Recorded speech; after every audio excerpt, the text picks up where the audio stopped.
قرآن پاک میں ہے کہ الیہ یصعد الکلم الطیب والعمل الصالح یرفع. اللہ رب العزت نے ارشاد فرمایا کہ لوگوں کے اعمال اللہ کے ہاں پیش ہوتے ہیں.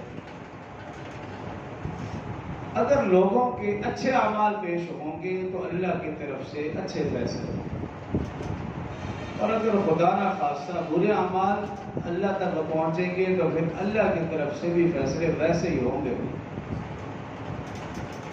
یہی وجہ رسول اللہ صلی اللہ علیہ وسلم نے ارشاد فرمایا کہ ہر پیر اور جمعرات کو لوگوں کے اعمال پیش ہوتے ہیں. اور صحابہ کرام نے جب پوچھا ابھی پیر جمعرات کا روزہ رکھتے ہیں تو فرمایا اس کی وجہ بھی یہی ہے، میں چاہتا ہوں جب میرے اعمال اللہ کے ہاں پیش ہوں تو میں روزے کی حالت میں ہر پیر اور جمعرات. تو جیسے ہمارے اعمال جائیں گے ویسے فیصلے ہوں گے.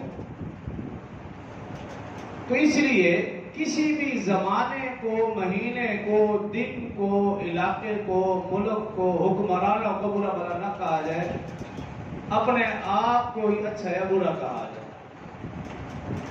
اگر میں اور آپ ٹھیک ہیں، ہمارے اعمال اچھے ہیں تو پھر اللہ کی طرف سے اچھے فیصلے.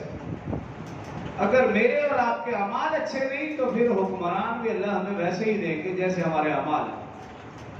سارے کے سارے فیصلے اعمال کے اوپر.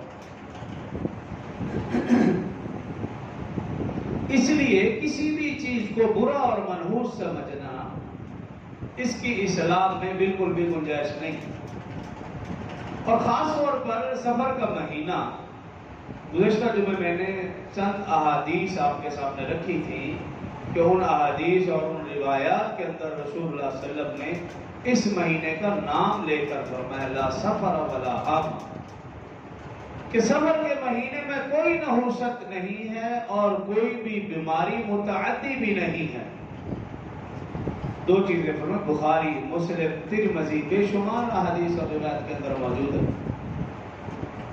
تو اس لیے یہ بات ذہن میں ڈال لی جائے، اس مہینے کو منحوس سمجھنے والے وہ رسول اللہ صلی اللہ علیہ وسلم کے فرامین کو پڑھ لیں. جب پڑھ لیا، سمجھ لیا تو پھر اس مہینے کے متعلق عقیدہ صحیح ہو.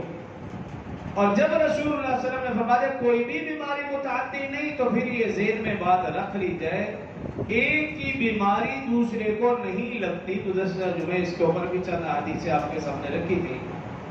لیکن افسوس یہ کہ گزشتہ چند سالوں سے ہم دیکھ رہے ہیں کہ مسلمانوں کے ذہنوں میں یہ بات ڈالی جا رہی ہے کہ ایک کی بیماری دوسرے کو لگ سکتی ہے.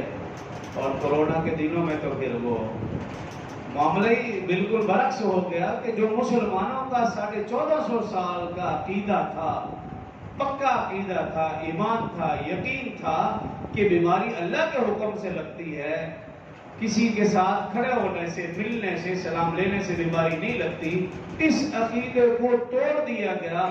اور خاص طور پر مسجد میں اور نماز کی حالت میں بھی ہمارا یہ یقین کمزور کر دیا. ہمیں بھی الگ الگ کھڑے ہو. اگر اللہ کے گھر میں بھی بیماری ایک دوسرے کے ساتھ کھڑے ہونے سے لگ سکتی ہے تو پھر اس سے کمزور عقیدہ اور کیا ہوگا انسان. اس لیے کفار و مشرکین کی یا آج کے لوگوں کی یہ سازشیں تو ہیں ان کا عقیدہ کمزور کیا جائے، اور وہ اپنی سازشوں میں کافی حد تک کامیاب بھی ہو رہے ہیں. لیکن رسول اللہ صلی اللہ علیہ وسلم کا فرمان ہمارے دل و دماغ میں ہو کہ کوئی بھی مرض متعدی نہیں ہے.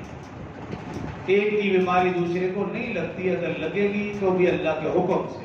اللہ کا حکم ہوگا بیماری لگے گی، اللہ کا حکم نہیں تو بیماری نہیں.